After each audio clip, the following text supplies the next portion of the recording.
Bonjour à tous, soyez vraiment les bienvenus ce matin. Alors je ne sais pas trop comment elle s'est passée votre semaine, je ne sais pas si le travail a été difficile, si le confinement vous pèse un petit peu, si les mesures c'est vraiment difficile pour l'instant. Mais ce que je nous propose ce matin, c'est vraiment de laisser tout ça de côté, de vraiment dire allez, pendant 1h30, on va juste laisser ça. On va passer un bon temps avec le Seigneur, on va laisser le Seigneur nous toucher, on va rentrer avec la louange justement, ça va nous faciliter à aller près de lui. On va écouter la parole de Dieu que le pasteur Bernard va apporter et on va se laisser porter. On va se laisser porter ce matin et on va laisser vraiment ce qui nous a ennuyé cette semaine et on va passer un bon temps. Alors je vous laisse avec l'équipe de louange et on se retrouve tout à l'heure. Bonjour, bonjour. Alors, mon frère, ma soeur, je t'invite ce matin à te connecter avec nous au travers de ces moments de louange. Et avant de commencer, j'aimerais vous lire un passage dans Psaume 149 qui nous dit « Louez l'Éternel, chantez à l'Éternel un cantique nouveau, chantez ses louanges dans l'assemblée des fidèles, qu'Israël se réjouisse en celui qui l'a créé, que les fils de Sion soient dans l'allégresse à cause de leur roi, qu'ils louent son nom avec des danses, qu'ils le célèbrent avec le tambourin et la harpe, car l'Éternel prend plaisir à son peuple ce matin. L'Éternel prend plaisir à son peuple. Je vous invite vraiment à vous connecter avec moi, à vous réjouir au travers des danses, au travers des chants. Vraiment, lâche-toi, sens-toi à l'aise, tu es chez toi, alors danse avec nous, chante avec nous. Amen.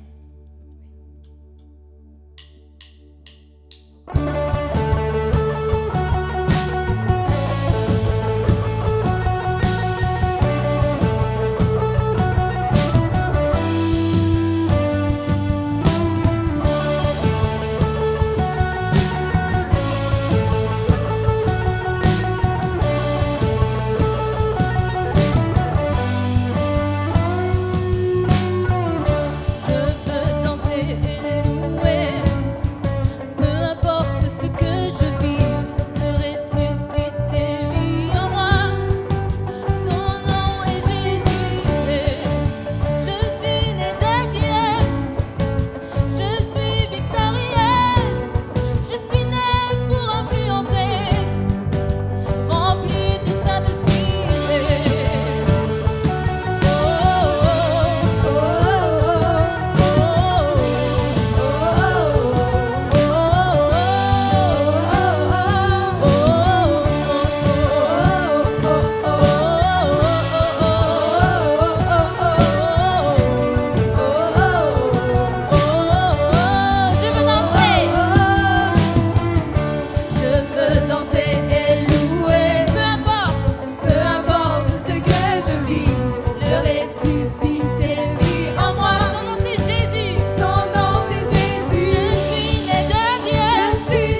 de grandes choses. Et je veux le déclarer ce matin, notre Dieu a fait de grandes choses. Il a fait de grandes choses. Et quand je regarde à ce qu'il a fait dans le passé, quand il a donné un fils, il a donné un fils à Sarah alors qu'elle ne savait pas enfanter, un fils à Anne, à Élisabeth alors qu'elle ne savait pas enfanter. Il a choisi Joseph qui était rejeté de ses frères, vendu pour esclave, mais qui à la fin est devenu l'un des hommes les plus puissants d'Égypte. Il a choisi David, c'est ce Dieu-là qui a choisi David, sur qui son père n'avait pas misé, et qui avait misé sur ses frères pour devenir roi, mais Dieu avait choisi David. C'est le Dieu qui a ouvert un chemin dans la mer, qui a frayé un chemin dans la mer pour délivrer son peuple de la main de son ennemi. C'est ce Dieu-là. C'est le Dieu, quand je vais me rappeler de ce Dieu-là, et je veux le déclarer, ce Dieu qui a guéri des aveugles, des paralytiques, et qui a même ressuscité le mort. Alléluia. C'est le Dieu qui a dit, qui quand il dit quelque chose, la chose arrive. Qui quand il dit quelque chose, la chose arrive. Et je veux le déclarer. Quand il dit quelque chose, la chose arrive. Ce matin, je veux te dire, espère en l'Éternel, fortifie-toi de tout ton cœur. Comme la parole le dit, espère en l'Éternel, fortifie-toi et que ton cœur s'affermisse. Espère en l'Éternel, car il est grand. Il est grand, il a fait de grandes choses. Il a fait de grandes choses dans le passé. Il a fait de grandes choses et il peut encore le refaire pour toi aujourd'hui. Parce qu'il est le même Dieu. Il est le même Dieu hier, aujourd'hui et éternellement. Alors je t'invite au travers de ces chants, à déclarer la puissance, la grandeur de Dieu dans ta vie, dans toutes tes situations, dans toutes les situations que tu vis, à déclarer la puissance, la grandeur de Dieu. Amen.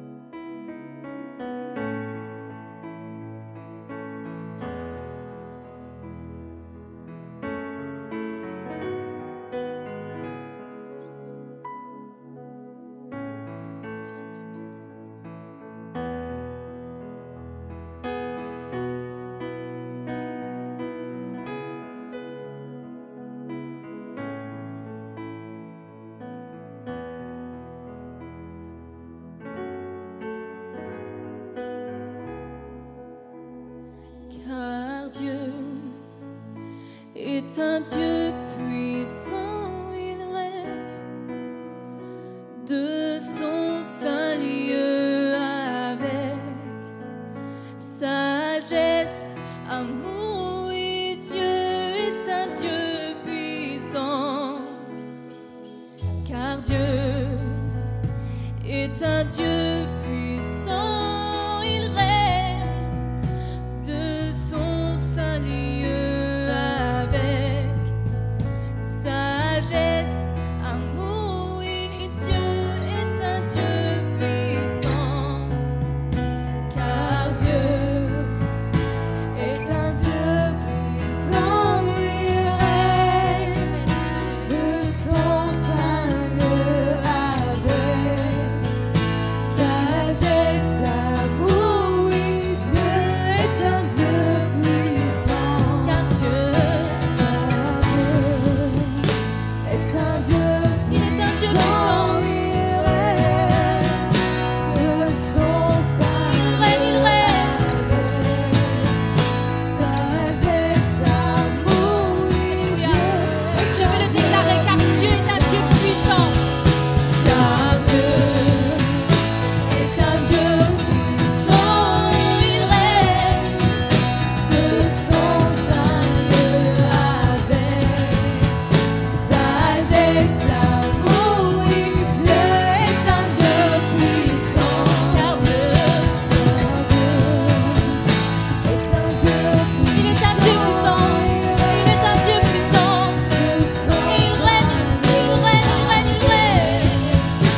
présence dans ma vie. Et je veux t'adorer de tout mon cœur. Et je veux t'adorer de toute mon âme. Et je veux t'adorer de toute ma force. Car tu es mon Dieu.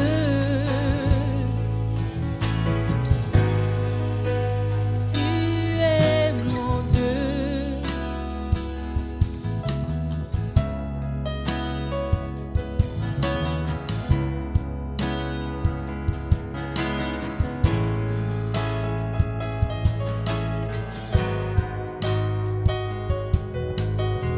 Ton amour, ton amour,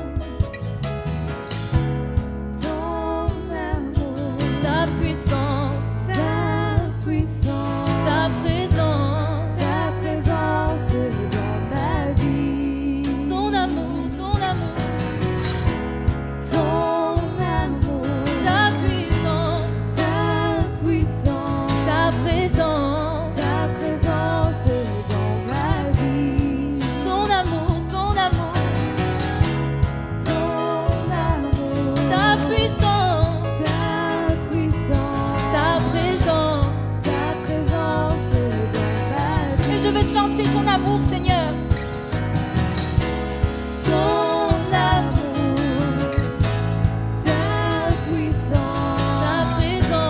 ta présence. Et je veux t'adorer, je veux t'adorer. Je veux t'adorer de tout mon cœur. Et je veux t'adorer. Je veux t'adorer de toute mon âme. Et je veux t'adorer. Je veux t'adorer de toute ma force. Car tu es mon Dieu. Tu es mon Dieu. Tu es mon Dieu. Tu es mon Dieu. Tu es mon Dieu. Tu es mon Dieu.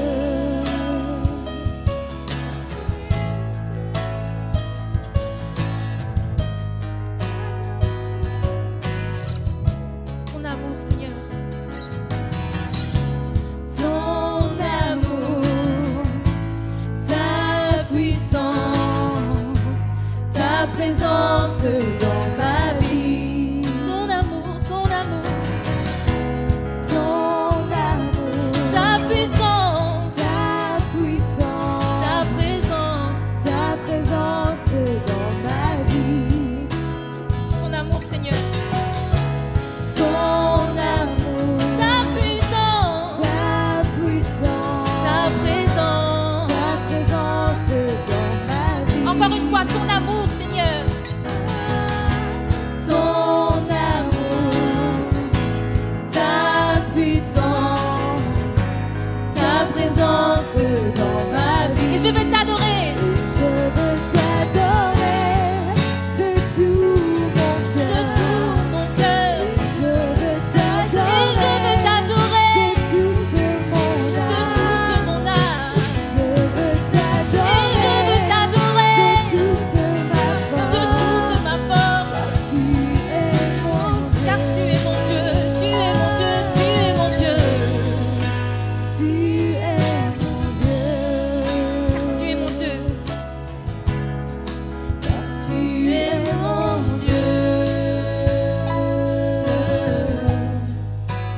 Tu es mon Dieu.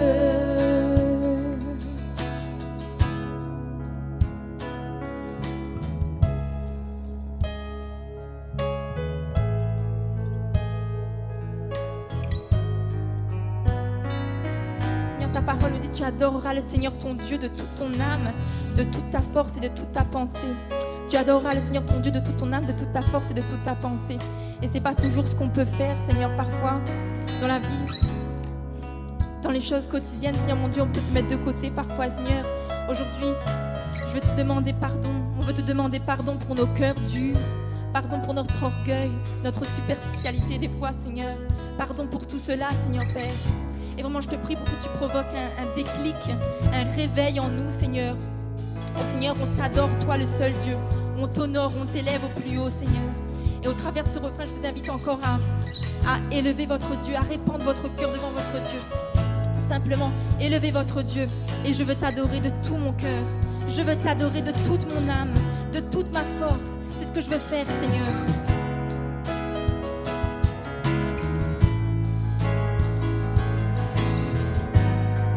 Et je veux t'adorer. Et je veux t'adorer de tout mon cœur. Et je veux t'adorer de toute mon âme.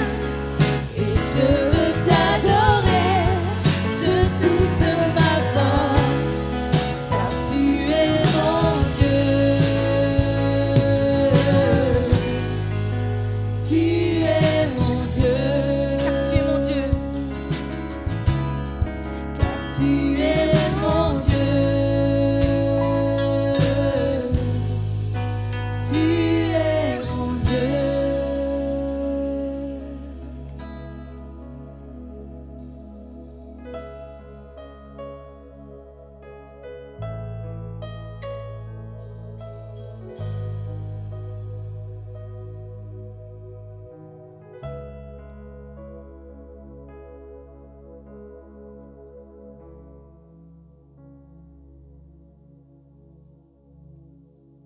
Bonjour à tous, merci à l'équipe de louange pour ce bon moment. Nous avons pu louer Dieu, élever nos cœurs vers Dieu. Et ce matin, on va continuer dans la thématique que nous avons démarrée maintenant, bien depuis début janvier. Commencer 2021 avec un cœur propre. Il y a 15 jours, je vous avais parlé déjà de cette parabole du semeur et des différents terrains. L'importance que cette semence de la parole de Dieu puisse tomber dans une bonne terre et qu'elle puisse bien porter son fruit en son temps. Quentin, la semaine dernière, nous a parlé du changement du cœur, de la transformation du cœur. Et on va commencer ce matin aussi, on va continuer plutôt ce matin dans ce même thème avec le cœur. Et le titre de mon message sera « Donne-moi ton cœur ». Donne-moi ton cœur. Alors c'est tiré d'un proverbe 23, verset 26, où il est dit ceci: « Mon fils, donne-moi ton cœur et que tes yeux prennent plaisir à mes voix. » Donne-moi ton cœur et que tes yeux prennent plaisir à mes voix. C'est un appel ici, un appel très simple de la part de Dieu, un appel à lui donner notre cœur. C'est une invitation que Dieu te lance aujourd'hui. Alors au travers de l'histoire de Noé et du déluge, j'aimerais voir avec vous ce matin 4 attitudes de cœur face à l'appel de Dieu. 4 attitudes de cœur. Alors on lit ensemble dans l'évangile de Matthieu au chapitre 24 et à partir du verset 37. Matthieu 24, verset 37. « Lors de la venue du Fils de l'homme, les choses se passeront comme au temps de Noé. En effet, à l'époque qui précéda le déluge, les gens étaient occupés à manger et à boire, à se marier et à marier leurs enfants, jusqu'au jour où Noé entra dans le bateau. Ils ne se doutèrent de rien jusqu'à ce que vienne le déluge qui les emporta tous. Amen. » Le Seigneur Jésus, ici, dans ces quelques versets, en prononçant ces paroles, atteste et confirme l'existence biblique, le récit biblique du déluge. Il confirme l'existence de cet homme appelé Noé, et il affirme que ce qui arriva du temps de Noé est quelque chose qui arrivera encore. Et je voudrais vous dire ce matin que tout démontre que ce que le Seigneur Jésus a annoncé il y a maintenant plus de 2000 ans est quelque chose qui va s'accomplir bientôt. Et il est important bien de le savoir, il est important de véritablement en prendre conscience ce matin. Alors pourquoi le déluge ? La Bible nous dit que la corruption était grande à cette époque-là. Et à cause du péché, à cause de la corruption, à cause de la méchanceté, à cause de la haine, des choses impures qui se pratiquaient sur toute la surface de la terre, Dieu à un moment donné a arrêté la fin de toute chair sur la terre. Dieu dans son cœur s'est quelque part repenti d'avoir créé l'homme. Pourtant, dans la Genèse, lors de la création, il est dit que Dieu regarda tout ce qu'il avait fait et il constata que c'était très bon. C'était très bon. Mais le problème, voyez-vous, c'est que le péché l'a rendu méchant. Le péché l'a corrompu, l'a rempli de haine et l'a amené à pratiquer toutes sortes de choses impures. Dans Genèse chapitre 6, verset 11, il est dit aux yeux de Dieu, les hommes s'étaient corrompus et avaient rempli la terre d'actes de violence. Ils avaient rempli la terre d'actes de violence. Et c'est pourquoi, bien Dieu, dans son cœur, s'est repenti de l'avoir créé. Imaginez-vous un peu, on va se mettre un peu à la place de Dieu ici. Vous créez quelque chose de merveilleux et puis on en fait quelque chose de mauvais. C'est quelque chose de terrible. Vous savez, dans l'histoire, il y a eu des inventions qui ont changé le monde à tout jamais. On peut parler de l'ampoule électrique, on peut parler de l'imprimerie, du savon, de la vaccination, du pacemaker. Des inventions qui ont véritablement changé le monde. Et si la plupart des scientifiques sont fiers de leurs trouvailles, de leurs inventions, certains malheureusement regrettent amèrement leur découverte en voyant ce que le monde malheureusement en a fait. Je pense à la dynamite par exemple.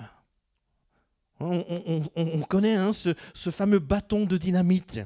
Il faut savoir que dans les années 1860, Alfred et son frère Émile Nobel vont inventer ce qu'on appelle la nitroglycérine. Un liquide qui fait boum. Un liquide qui fait même un peu trop boum puisque Émile va y laisser la vie dans un accident en 1864. Et Alfred Nobel va se dire alors qu'il y a peut-être quelque chose à changer là-dedans. Et il va le passer en mode solide. C'est ce qui va donner le bâton de dynamite.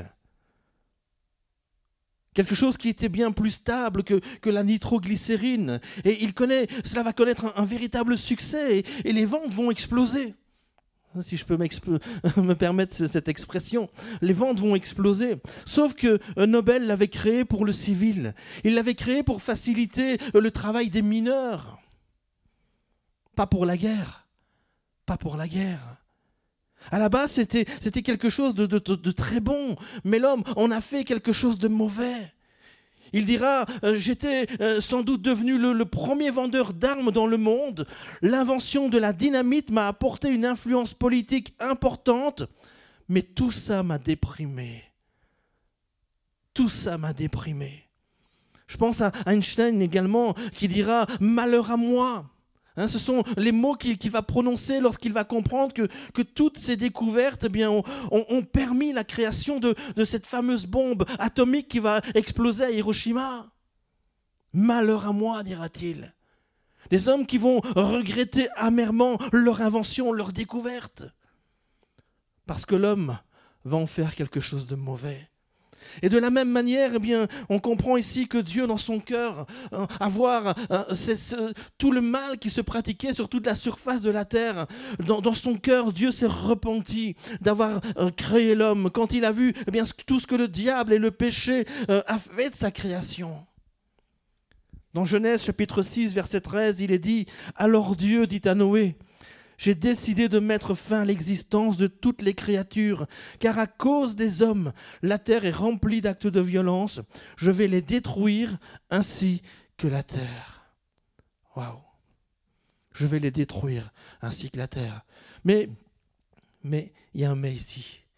La Bible nous dit que Noé a trouvé grâce aux yeux de Dieu. Noé a trouvé grâce aux yeux de Dieu. Et non seulement Noé a trouvé grâce aux yeux de Dieu, mais Noé et toute sa famille va être sauvés du déluge. Sauvés du déluge. Et je voudrais vous dire ce matin qu'on vit aujourd'hui des temps similaires à ceux de Noé. On vit des temps similaires aux temps qui ont précédé le déluge. Le péché n'a jamais été aussi grand. La corruption n'a jamais été aussi grande. L'impureté n'a jamais autant abondé dans le monde qu'aujourd'hui. Et Dieu, dans son cœur, a beaucoup de tristesse. Beaucoup de tristesse pour tous ces crimes qui se font sur toute la surface de la terre. Vous savez, Dieu aime le pécheur.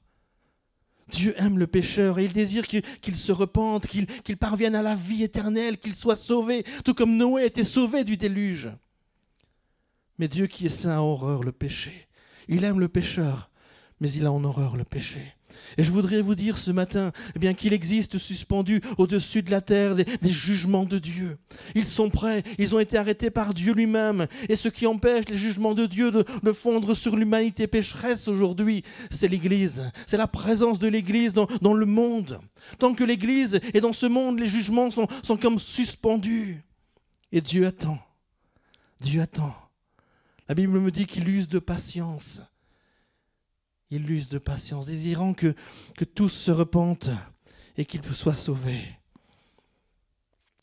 Oui, bien-aimés, nous vivons des temps similaires au temps de Noé ce matin. Et j'aimerais que vous puissiez en prendre conscience. Il est important que chacun d'entre nous prenions conscience de l'époque dans laquelle nous vivons. De l'importance qu'il y a peut-être aussi d'avertir les hommes et les femmes de ce monde en leur disant « Attention !» Attention, prenez garde, nous vivons des temps similaires à ceux qui ont précédé le déluge. Le péché est à son comble, les valeurs fondamentales de notre société sont totalement bouleversées. Il y a de graves choses qui se passent aujourd'hui tous les jours devant nos yeux. Et on n'y prend pas garde. On n'y prend pas garde. Cependant, la parole de Dieu retentit ce matin encore et encore.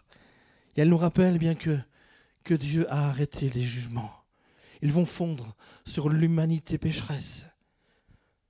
Vous savez, la Bible nous dit que Dieu a tant aimé le monde qu'il a donné son Fils, son unique, pour que tous ceux qui placent leur confiance en lui échappent à la perdition et qu'ils aient la vie éternelle. Dieu a tant aimé le monde. C'est ce qu'on appelle ici trouver grâce aux yeux de Dieu. Trouver grâce aux yeux de Dieu. En plaçant notre confiance en Dieu, en plaçant notre confiance en lui. C'est comme cela qu'on échappe au jugement de Dieu.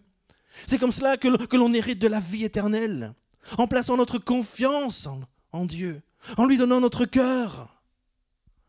Et ce que je voudrais vous dire ce matin, c'est que lorsque les jugements de Dieu vont tomber, seuls ceux qui auront trouvé grâce aux yeux de Dieu seront sauvés. Alors je voudrais vous citer 4 catégories de personnes qui ont vécu au temps de Noé et que nous retrouvons encore aujourd'hui. 4 catégories. La première, ce sont les incrédules. Les incrédules. Ce sont ceux et celles qui disaient que Noé se trompait. Noé était complètement à côté de la plaque. Il disait que Dieu n'existait pas, que le déluge était un cauchemar que Noé avait fait. Cela n'arriverait jamais. Jamais. Oh, pour eux, ils étaient à l'abri. Rien ne pouvait leur arriver. Ce que Noé disait n'avait aucune valeur pour eux. Ce sont les incrédules. Ensuite, il y a les moqueurs.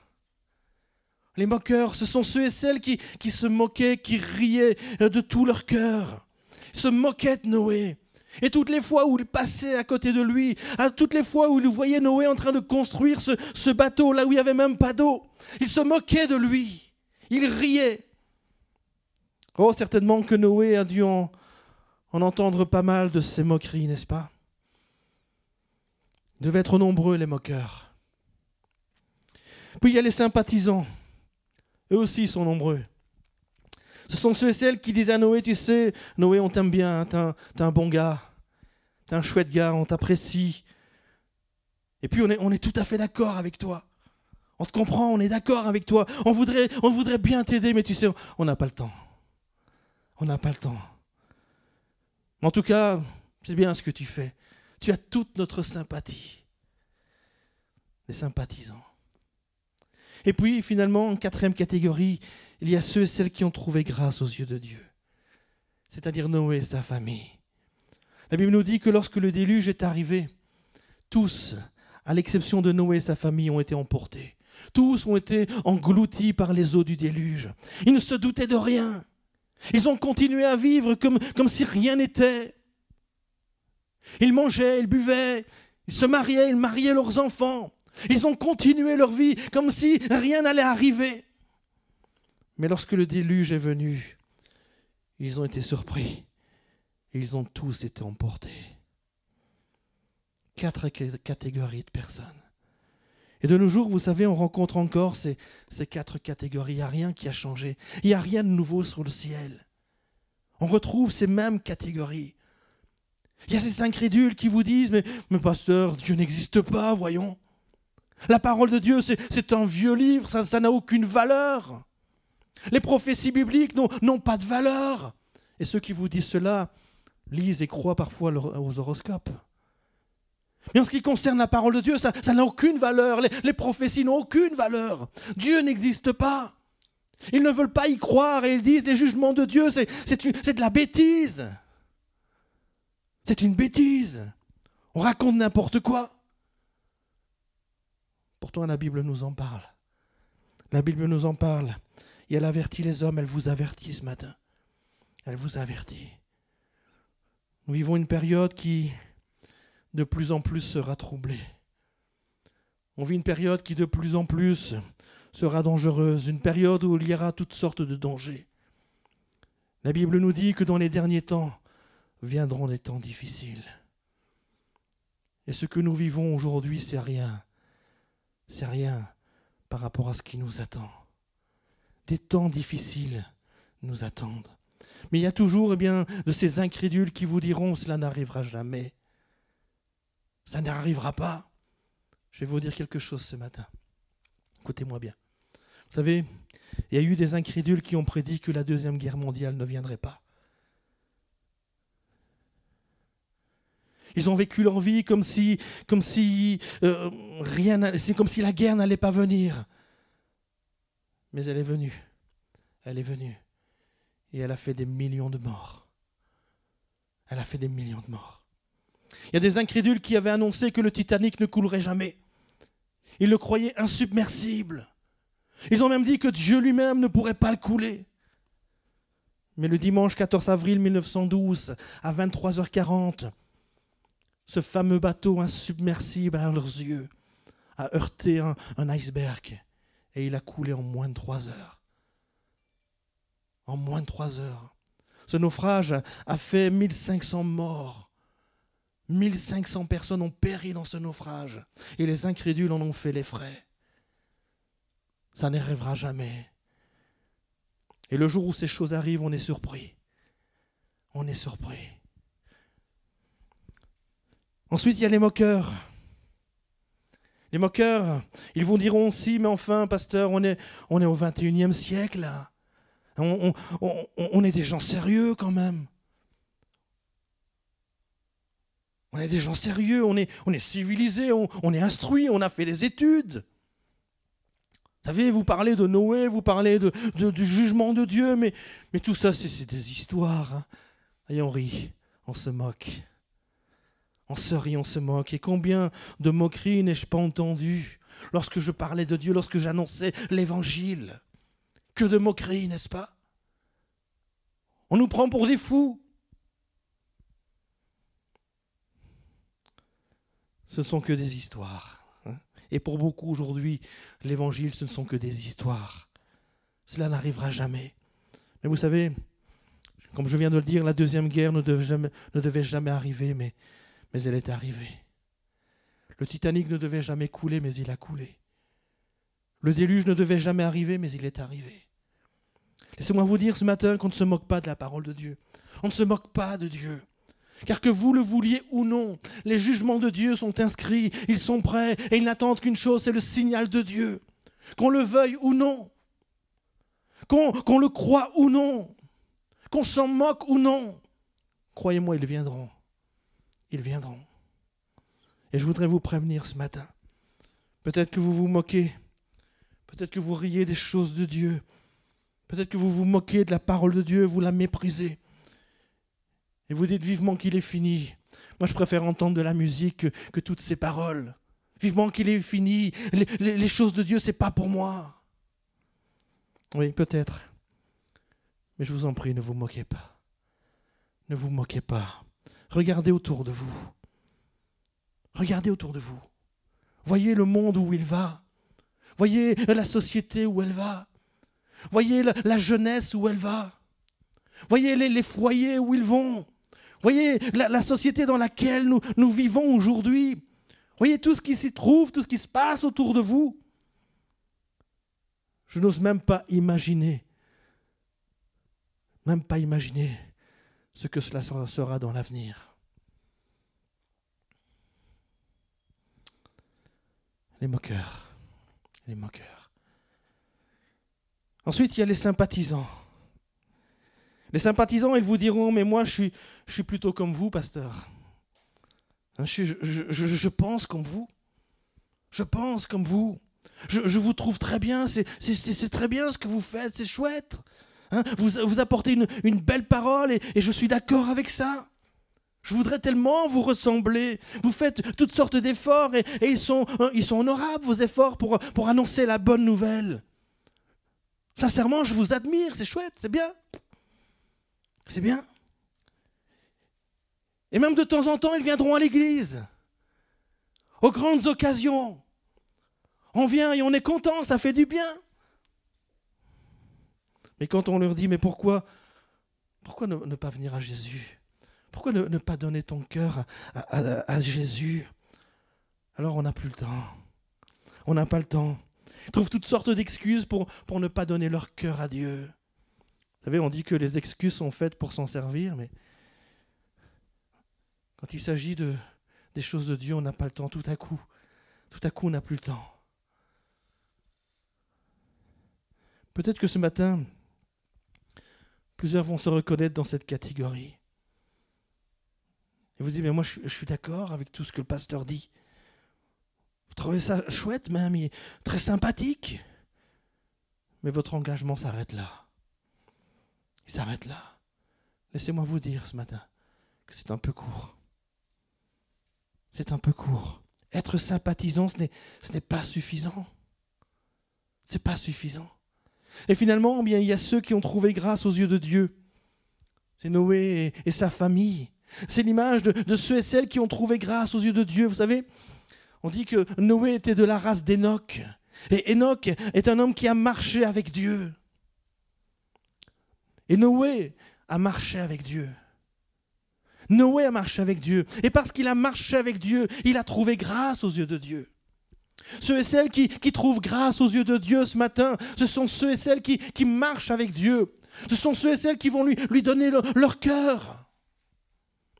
Mon fils, donne-moi ton cœur et que tes yeux prennent plaisir à mes voix. Donne-moi ton cœur. Vous savez, Noé n'était pas un homme qui avait de la religion. C'était un homme engagé dans sa relation personnelle avec Dieu. Et ce matin, permettez-moi de vous dire que ce n'est pas parce que vous avez de la religion que vous pouvez échapper au jugement de Dieu. Si vous saviez le nombre de personnes qui me disent « Mais moi, pasteur, je suis croyant ». Et très souvent, ils ajouteront « Je suis croyant non pratiquant ». Croyant non pratiquant. Mais ça n'a pas de sens. Un croyant non pratiquant, ça revient juste à dire « Moi, je suis footballeur, mais j'ai jamais touché un ballon de ma vie ». C'est exactement la même chose. Je suis footballeur, mais j'ai jamais touché un ballon. Je suis croyant, mais j'ai jamais lu la Bible. Ça n'a pas de sens. Ce n'est pas la religion qui va nous sauver. Il y a plein de religieux qui un jour, écoutez-moi bien, il y a plein de religieux qui un jour vont s'entendre dire « Je ne vous ai jamais connu. Je ne vous ai jamais connu. » Ça va être terrible ce jour-là. Parce que la seule manière pour échapper au jugement de Dieu, c'est d'être en Jésus-Christ, qui est spirituellement parlant l'arche de l'alliance, l'arche de la nouvelle alliance. Et tout comme l'arche a permis à Noé et sa famille d'être sauvés, seul Jésus nous permet d'être sauvés aujourd'hui. La seule chose à faire, c'est de lui dire « Je te donne mon cœur. Je te donne mon cœur, Seigneur. » Ceux-là et ceux-là seulement sont à l'abri. En Jésus-Christ, ils sont sauvés. Ils n'ont pas à avoir peur des jugements parce qu'en quelque sorte, ils ont déjà été jugés en la personne de Jésus. Et lorsque Jésus est mort à la croix, eh bien, nous sommes morts en lui.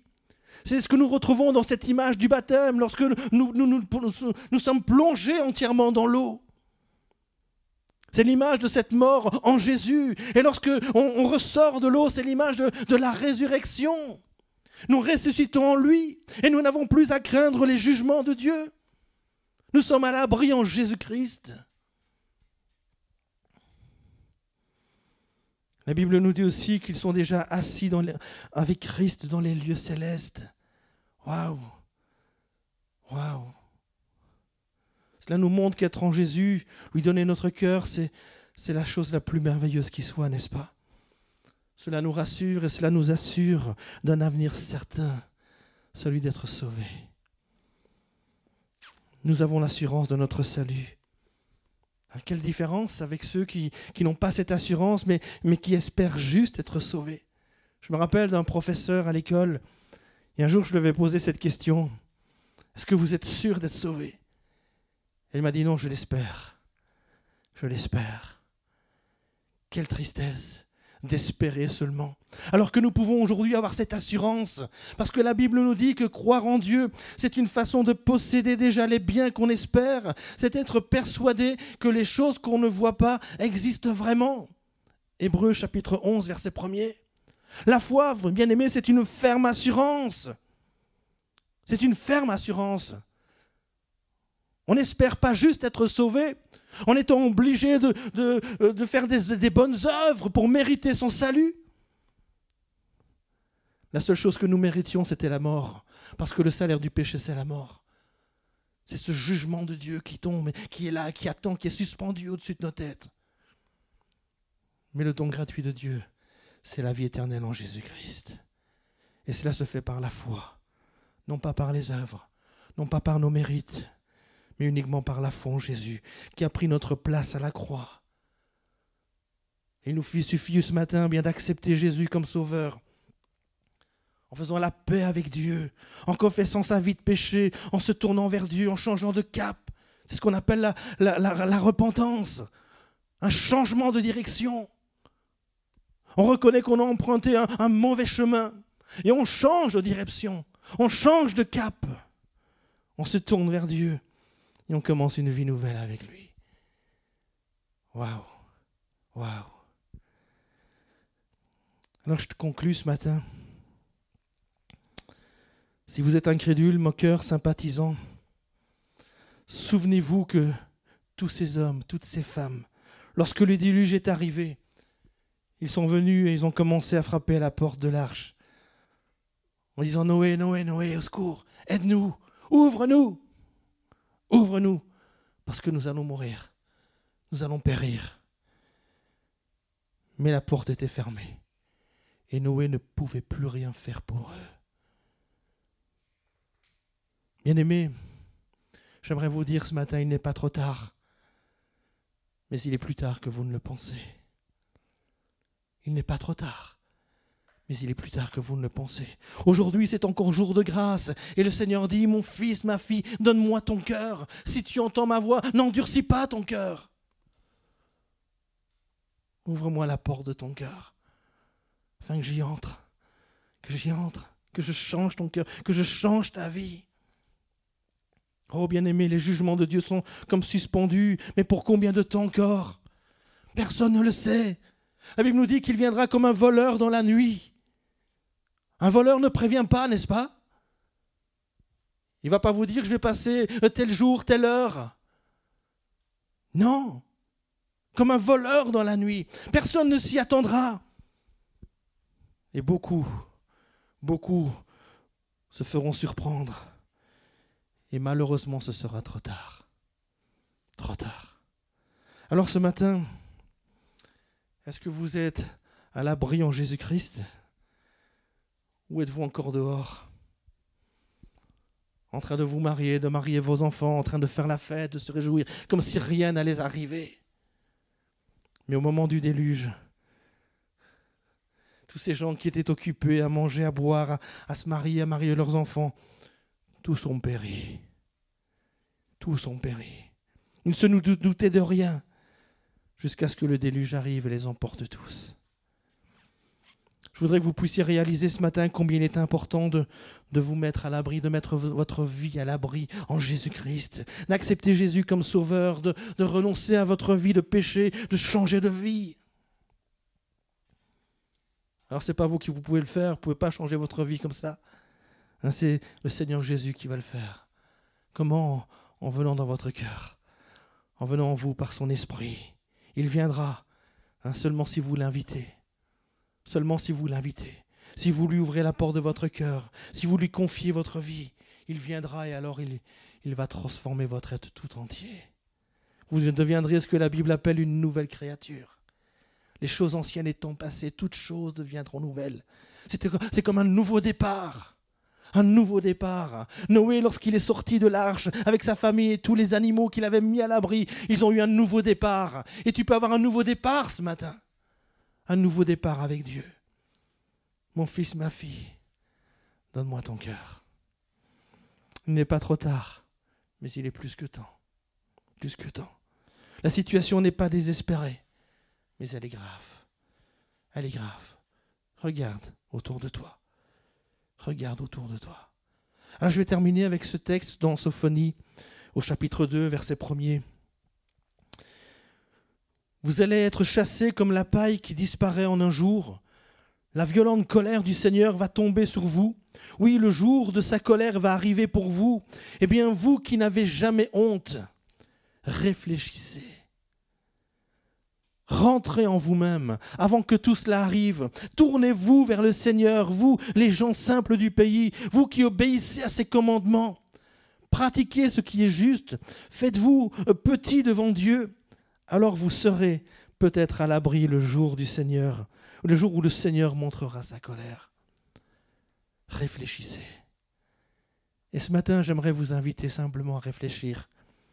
Rentrez en vous-même avant que tout cela n'arrive. Il n'est pas trop tard. C'est encore un jour de grâce. Tournez-vous vers le Seigneur et vous serez alors à l'abri le jour où le Seigneur montrera sa colère. Vous serez à l'abri. Vous serez à l'abri. Seigneur, je veux te remercier pour ta parole ce matin. Merci parce que dans ton amour pour le monde, eh bien tu nous avertis encore et encore. Tu frappes à la porte de nos cœurs ce matin. Et tu nous invites, tu nous appelles à te donner notre cœur, à te confier notre vie, Seigneur. Je te remercie pour ce message, ô combien important. Un amour de grâce, et c'est vrai, c'est encore jour de grâce ce matin. Il n'est pas trop tard, la porte de la grâce n'est pas fermée. Je te remercie pour l'invitation, Seigneur, mais je te prie aussi pour que de nombreux cœurs puissent être touchés à l'écoute de ce message. Que tu puisses toucher les cœurs ce matin. Prendre nos mauvaises vies et donner à chacun une vie meilleure. Que tu puisses prendre nos désespoirs et nous rendre l'espoir à ceux qui ont peut-être perdu espoir dans le monde aujourd'hui. Puisses-tu donner à chacun un cœur nouveau. Tu as dit, je mettrai un cœur nouveau. Je mettrai un cœur nouveau. Merci Seigneur pour ta parole. Qu'elle puisse trouver des cœurs favorables ce matin. Pas seulement... Non, ne pas seulement rester incrédule, moqueur ou sympathisant, mais que nous puissions vraiment nous engager pour toi. Merci parce que tu veux que tous soient sauvés. Tous soient sauvés ce matin. Amen.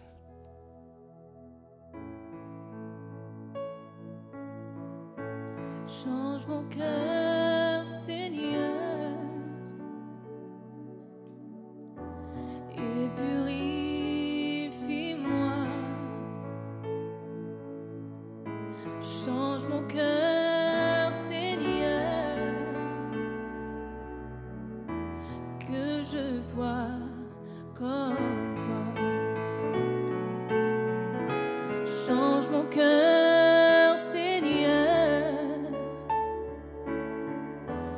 et purifie-moi.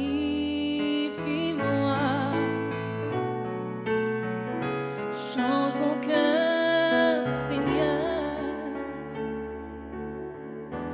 que je sois comme toi. Jésus, tu es le potier, je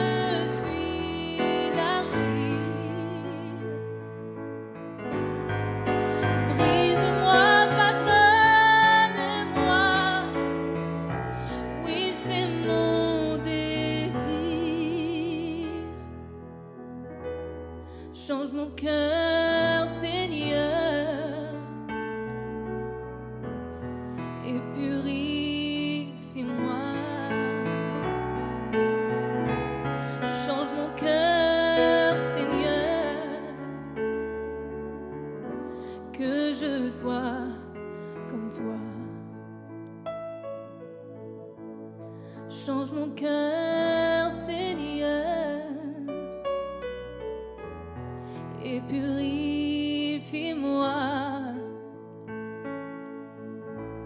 Change mon cœur, Seigneur, que je sois comme toi. Jésus, tu es le potier, je suis l'argile. Brise-moi, façonne-moi, oui, c'est mon désir. Change mon cœur, Seigneur, et purifie-moi. Change mon cœur, Seigneur, que je sois comme toi.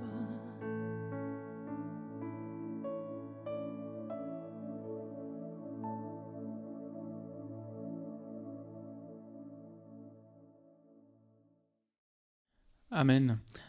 Un moment bon avec ce chant qui vient de terminer, un change mon cœur, Seigneur, et une prédication qui était vraiment, vraiment bonne. Enfin, moi, j'avais jamais lu l'histoire de Noé comme ça, et je trouve que c'était vraiment, vraiment édifiant. Et il y a une phrase que tu as dite qui m'a marqué, que je trouvais que c'était un petit peu une punchline qui était assez bonne. Tu as dit « Il n'est pas trop tard, mais il est plus tard que vous ne le pensez ». Je trouve que c'est très très bien dit, et avant tu m'as partagé une pensée sur ce message que j'aimerais que tu développes un petit peu. Tu m'as dit, alors oui, pour l'instant on a cette grâce de pouvoir frapper, que le Seigneur vienne frapper à la porte de notre cœur, que le Seigneur il vient frapper à notre porte, mais tu m'as partagé, et je nous partage à nous, qu'en fait ce ne sera pas toujours le cas. Il y a un moment donné où les rôles vont s'inverser. Est-ce que tu pourrais développer un petit peu plus ça, Bernard ? Oui, exactement. Tu sais, le cœur, c'est un organe qui n'est pas très, très grand finalement. Il a plus ou moins la taille d'un gros poing, il pèse plus ou moins 300 grammes. Et le débit sanguin qui jaillisse du cœur, eh bien, c'est de 5 litres par minute. 5 litres par minute, soit 7000 litres par jour. Imagine un peu le débit de sang qu'il y a là. Et en une vie, le cœur bat environ 3 milliards de fois. C'est une machine extraordinaire, le cœur. C'est une pompe, quelque part, et qui fournit un débit incroyable. Mais un jour, cette machine, aussi extraordinaire soit-elle, ça va s'arrêter. Le cœur va cesser de battre. Et c'est là le moment où les uns les autres, parce que personne ne va y échapper, tous, à un moment donné, le cœur va s'arrêter pour tout le monde.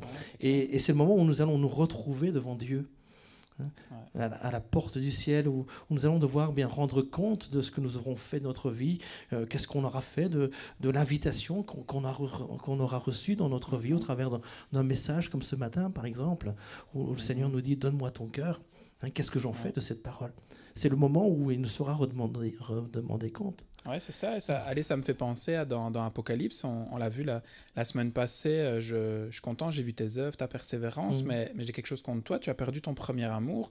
Et un petit peu avant, on voit dans Apocalypse 3:20, je me tiens à la porte et je frappe. Il est là, mais c'est toujours le temps de la grâce maintenant pour dire oui. Est-ce que tu peux développer un peu plus ça ? Oui, c'est exactement ça. Je me tiens à la porte et je frappe. Si quelqu'un entend ma voix, j'entrerai et je souperai avec lui. Et aujourd'hui, bien quelque part, c'est Dieu qui est à la porte de notre cœur et qui frappe. Mais comme tu l'as dit, un jour, les rôles vont s'inverser et ce sont les hommes qui vont se tenir à la porte du ciel et qui, à leur tour, vont frapper. En disant Seigneur, Seigneur, ouvre-nous, et là ce sera trop tard. Parce que c'est aujourd'hui, quelque part, qu'il faut faire ce choix et de lui donner notre cœur. Et comme je disais dans le message, cette parole terrible qui va résonner dans le ciel, je ne vous ai jamais connu.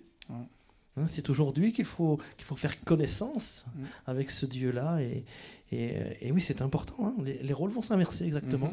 Aujourd'hui, c'est Dieu qui frappe, mais un jour, c'est toi qui frapperas à la porte du ciel. Ouais, c'est clair. J'aimerais vraiment nous encourager ce matin, si le message il nous a touchés, qu'on se dit effectivement, je veux connaître le Seigneur un peu plus, n'hésitez pas à nous contacter. Il y a la page Facebook, il y a les emails, il y a des petites choses que vous pouvez faire pour nous contacter, pour avoir un petit peu plus d'informations, parce que effectivement un jour ça va s'arrêter. Et c'est clair, ce passage moi m'a toujours touché mais j'ai prophétisé en ton nom, j'ai fait ceci en ton nom, j'ai fait quelque chose pour toi, et le Seigneur qui le regarde et qui dit moi je ne t'ai jamais connu. Et ça m'a toujours touché, parce que terrible, c'est toujours cette pensée, Quentin, oui tu peux faire tout ce que tu veux pour Dieu, mais un jour, peut-être, il te dira « Je ne t'ai jamais connu, alors je m'efforce. » On pourra avoir à ce moment-là tous les regrets qu'on veut, tous les remords, en disant « Mais oui, si j'avais su, malheureusement, ce sera trop tard. » C'est ça, donc c'est la relation vraiment qui importe, et l'expérience, c'est faire l'expérience de cette relation. Et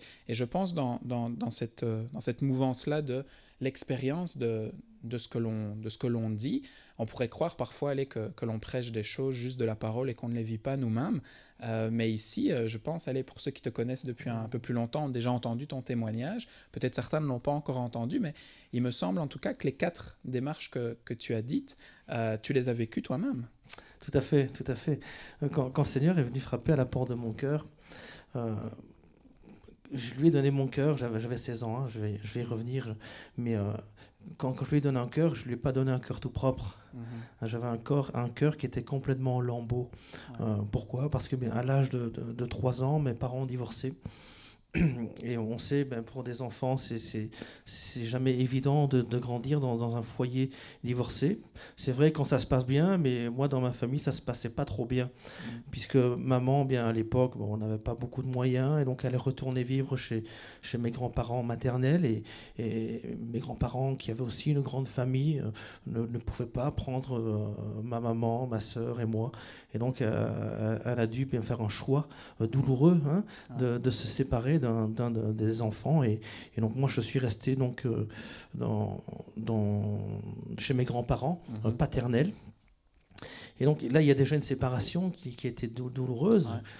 Peut-être je ne l'ai pas réalisé tout de suite, mais en grandissant, quand on a 3 ans, on ne réfléchit pas trop à ça, mais quand on commence à avoir 10, 11, 12 ans, on se dit, mais on se pose des questions, pourquoi finalement ma sœur elle peut vivre avec ma maman et pas moi, par exemple. Donc il commençait à avoir un sentiment là qui commençait à naître, difficile, et puis à 12 ans j'ai pu faire un choix. Le choix de retourner, donc vivre avec ma maman, ou de rester chez ma grand-mère. Et j'ai fait ce choix de retourner chez maman qui s'était remariée, qui avait maintenant une maison, une famille, etc.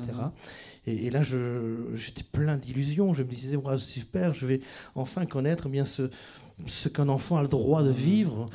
C'est une famille avec une maman, avec un beau-père, et puis surtout, moi, je voulais vivre avec ma sœur. Toutes ces années où on avait été quelque part séparés, et dans un contexte aussi difficile, il n'y avait pas vraiment une bonne entente des deux côtés. Et puis donc je suis retourné chez ma maman, et c'est là que j'ai vécu aussi une grande désillusion. Une grande désillusion, parce que voilà, ce que je m'imaginais était loin d'être la réalité. Et donc je me suis retrouvé de nouveau avec papa était alcoolique, et donc je me suis retrouvé dans un foyer avec le beau-père qui aimait bien boire aussi. Et quand il allait boire, tant qu'il n'avait pas bu, ça se passait bien, mais dès qu'il avait bu, c'était toutes sortes d'insultes, de mépris. Voilà, c'était difficile. Et je me rappelle toutes les fois où je me suis retrouvé dans ma chambre en train de réclamer la mort. J'avais un peu plus de 12 ans, et je réclamais déjà la mort à ce moment-là. Je ne connaissais pas Dieu, et pourtant, quelque part, je réclamais à Dieu de prendre ma vie. Donc, j'ai grandi dans une famille athée. Donc, quand on parle des incrédules, moi, c'est tout ce que je connaissais. Je veux dire, à la maison, on ne parlait jamais de Dieu. Et puis, à l'âge de 16 ans, maman, qui avait connu l'Évangile dans sa jeunesse avec sa grand-mère, a reçu une invitation à aller assister à une réunion dans une église évangélique. Et puis elle est allée avec ma tante, et puis quand elle est rentrée, j'ai retrouvé une maman tellement différente, pleine de joie, pleine d'enthousiasme, et elle me racontait comment ça s'était passé. Et puis bon, moi j'avais 16 ans, hein, donc un ado, et puis bon, moi, je me suis moqué, hein. Et avec mon cousin, on s'est dit, bien dimanche prochain, on va aller avec eux, hein, mais on y allait pour se moquer, pour rigoler, vraiment, pour passer un bon moment, une bonne rigolade, quoi. Et on est allé dans cette réunion. Et là, c'était le tournant dans ma vie. Ça ne s'est pas tout à fait passé comme ça tu l'imaginais. Ça ne s'est pas passé comme je l'imaginais. Oui, on a rigolé un peu parce que c'était surprenant. On n'était pas habitué à ce genre de rencontres. Hein, je connaissais vaguement la messe, par exemple, parce que ma sœur avait fait sa communion et j'avais été une fois ou deux avec elle à la messe, mais je ne connaissais rien de plus. Et puis là, de voir des gens qui chantaient, qui levaient les mains, et il y avait des choses bizarres qui se passaient, on parlait en langue, donc c'était un petit peu spécial, donc on rigolait, mais quand même, il y a quelque chose qui s'est passé ce jour-là. Hein, c'est le fait d'avoir été accueilli, de se sentir aimé par des gens qui ne me connaissaient pas, et c'est ce qui avait fait défaut pour moi dans ma vie. Ce sentiment, moi j'avais ce sentiment d'avoir été abandonné. Hein, c'est un sentiment qui a grandi, hein, avec les ruses du diable qui vient nous parler parfois en disant, tu vois, toi, tu as été abandonné, ta maman a préféré ta sœur à toi. Je sais que c'est pas vrai, hein, c'est les circonstances de la vie qui ont fait ça, mais toi, tu n'es qu'un incapable, etc. Et puis là, tout à coup, se sentir aimé, se sentir accueilli, c'était quelque chose de beau et de fort. Et je pense que c'est ce qui m'a poussé à revenir. Et je n'ai plus jamais quitté l'église. C'est ça. Hein. Mais quand je dis que j'ai donné un cœur en lambeaux au Seigneur, c'était littéralement ça. Mais alors, la chose extraordinaire, c'est que Dieu a pris ce cœur en lambeaux et m'a donné un cœur tout neuf. Amen. Il m'a donné son cœur. Moi qui étais incapable d'aimer, je veux dire, l'amour d'un père, par exemple, pour moi, c'était complètement abstrait. Puisque mon père ne s'est jamais soucié de moi. Il n'a même pas voulu venir à mon mariage. Hein. Quand je suis allé l'inviter, il n'est même pas venu. Donc l'amour d'un père, moi je ne connaissais pas. Et puis ça, c'était la révolution, de prendre conscience que Dieu m'aimait, hein, comme un père. Wow, ça, c'était quelque chose de nouveau. Et puis il me donnait son cœur pour aimer, pour pardonner. Et là aussi, c'était une étape compliquée, difficile pour moi. Ça a pris du temps, mais être amené à pardonner à ceux qui m'ont persécuté, à ceux qui m'ont fait du mal, ceux qui me méprisaient, qui m'insultaient. Parce que quelques temps après ma conversion, donc je suis arrivé à l'église et quelques mois après, mon beau-père est tombé malade, cancer généralisé. Et là, Dieu m'a dit, voilà, il faut que tu pries pour lui. Il faut que tu pries pour lui. Waouh. Difficile de prier pour ceux qui vous font du mal. Mais j'ai prié. Je me rappelle avoir prié toute la nuit avec ma maman. Et lui qui était condamné, miraculeusement, il a été guéri. Le médecin lui donnait 1 mois à vivre, mais il a été guéri. Et donc ce cœur, hein, bien quelque part, c'était tout nouveau pour moi. J'ai pu développer des nouvelles choses dans ma vie et surtout retrouver goût à la vie. Moi qui réclamais la mort, j'ai dit waouh, maintenant moi je veux vivre. Je veux vivre avec Dieu, je veux vivre pour Dieu. Pour ceux qui te connaissent, on sait bien que maintenant la joie de vivre est bien là. Et c'est quelque chose de beau, et le témoignage chrétien, vous savez, il sert à vraiment une chose, c'est à montrer que ce que Dieu a fait dans la vie de quelqu'un d'autre, il peut la faire également pour vous qui nous écoutez, il peut le faire pour moi.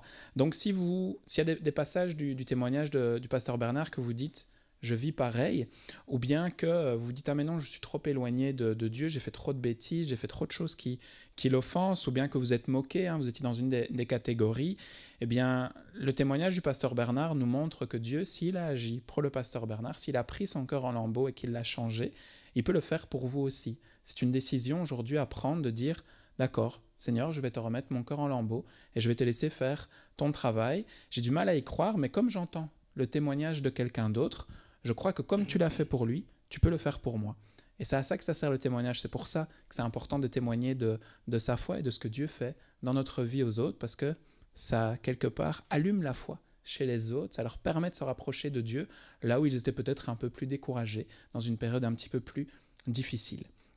Alors merci vraiment pour ce témoignage et pour ce partage. On va passer à la Sainte Seine, et si vous n'avez pas encore préparé les éléments, je vous encourage, prenez quelques instants pour aller préparer tout ça. Il y a un passage de ta prédication qui m'a inspiré pour amener la Sainte Seine ce matin. Quand tu disais tout à la fin, tu as utilisé Sophonie, chapitre 2, versets 1 à 3. Tu as dit quelque chose dedans, enfin, il y a un des passages dans ce chapitre, dans ces versets qui m'ont fait penser à la Sainte Seine, là où il est dit « Réfléchissez, rentrez en vous-même avant que cela arrive. » Réfléchissez, rentrez en vous-même avant que cela arrive.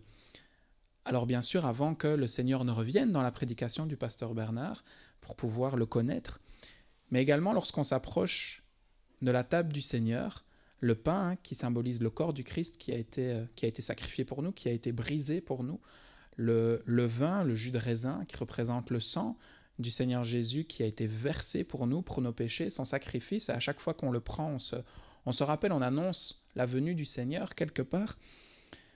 Dans 2 Corinthiens 13, 5, l'apôtre Paul dit ceci, « Examinez-vous vous-même pour savoir si vous êtes dans la foi. Mettez-vous vous-même à l'épreuve. Ne reconnaissez-vous pas vous-même que Jésus-Christ est en vous, à moins peut-être que vous ne soyez disqualifiés. » Il nous encourage justement à faire cette introspection, à faire cette œuvre en nous de réfléchir avant d'aller plus loin.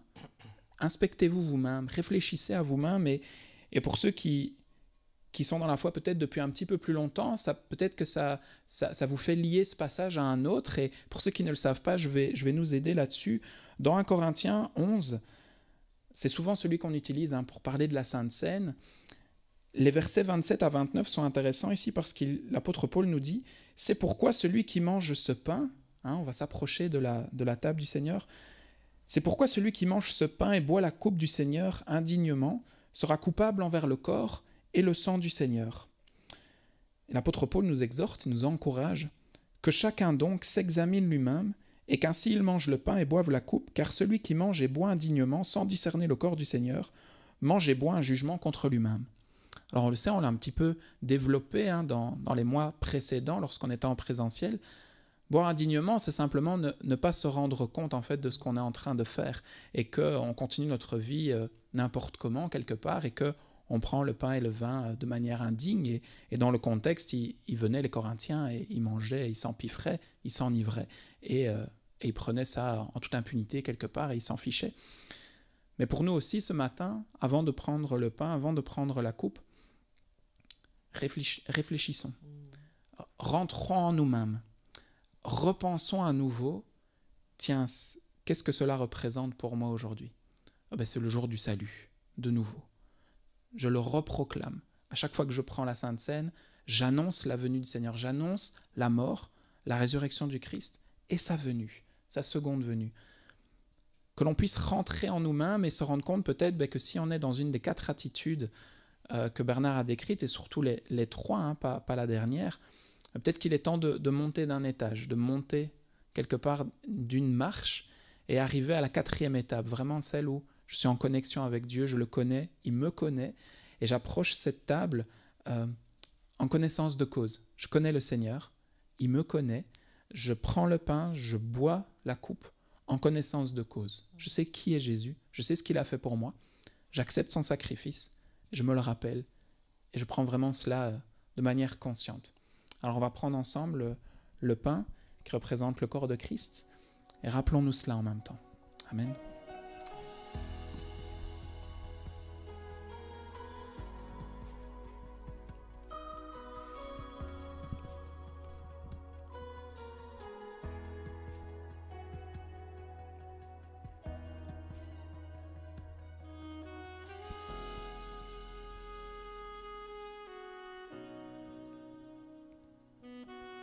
On veut te remercier, Seigneur, ce midi, te remercier parce que ton sacrifice, il est bon et il est grand. Et lorsqu'on prend ce vin, lorsqu'on va prendre cette coupe, on se rappelle vraiment ce que tu as fait pour nous. Je me rappelle ce que tu as fait pour moi. Je te remercie parce que c'est pas de manière juste habituelle que je viens, mais je me rappelle, je prends conscience, je rentre en moi-même et je me souviens, oui, combien j'étais pécheur, combien je peux encore pécher et combien ton amour, il a été grand à la croix, combien il est encore grand pour moi. Et combien je suis au bénéfice de ta grâce, grâce à ce sacrifice, grâce à cette croix. Alors merci Seigneur. Amen. Prenons ensemble la coupe.